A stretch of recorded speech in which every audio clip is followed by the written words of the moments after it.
move his hindquarters. The looser you get their body parts, their feet, because that's what happens. His feet got stuck. And it was not his feet. What was really stuck? Yeah. Okay. So you'll hear me say, horses are easy. There's a pedal for each foot. You pull them to stop and kick them to go. So what's the opposite of kicking them to go? It's to follow your intention. So this attached to your saddle somewhere, or you can attach it to your wrist if you like. But how do you get them to go without kicking?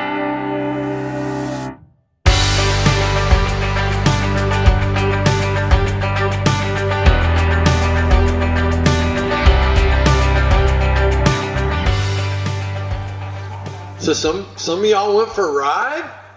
Cool. So you must have felt that your horses were ready to get on. Very good.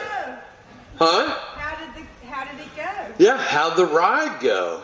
It went well. We have questions about what do you do for a horse that's a kicker? Ah, what do you do for a horse that's a kicker? Well, years ago, I was shoeing horses for these two gals, mother and daughter, and had a boarding barn, and they also bred horses. And I was working on their colt. He'd been weaned, and I was trimming his feet, and this little sucker bit me. Well, I turned around, and I don't know why, I bit him back. And I didn't say anything. They didn't say anything. I guess they were kind of shocked. Well, about 3 weeks later, they had another colt. They said, could you come over and bite him too? Because that apparently worked.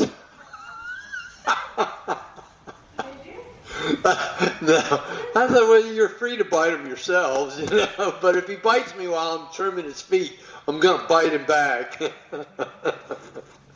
So they understand like behavior, but while you're riding, control over their hind end is very powerful and gives you the power to move that so they can't kick. Now, the thing is to be aware of what happens before what happens.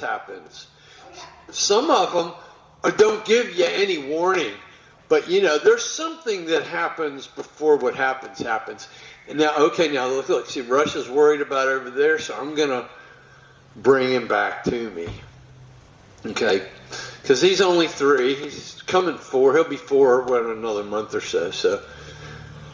But control over the hind end is really important, and that's where you can.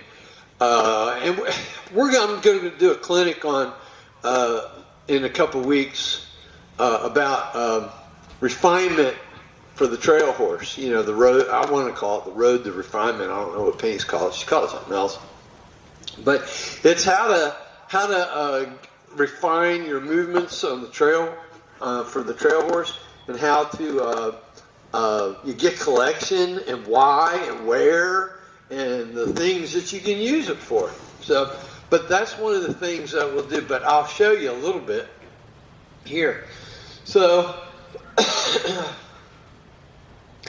Okay, I've got my horse. I've been riding him for a couple days. I'm saddled. I'm ready to go. I just pulled him off the trailer, and everybody's ready to ride except me. I'm a little behind. How do I don't have the time to check my horse out completely to see what emotional state they're in or how well they're going around in the circle. I just have a few moments. So how do I check that out to know whether my horse is ready to ride? It's all your horse carries their athletic ability in the front end, and they carry their emotions in the hind end. Okay? Because when they feel trapped, they're going to kick or run away. Okay? Out in the wild, if they're compromised in the back end and the back legs or in the flank, they'll die. They know that. So anything that happens with their hind end, they get very emotional about.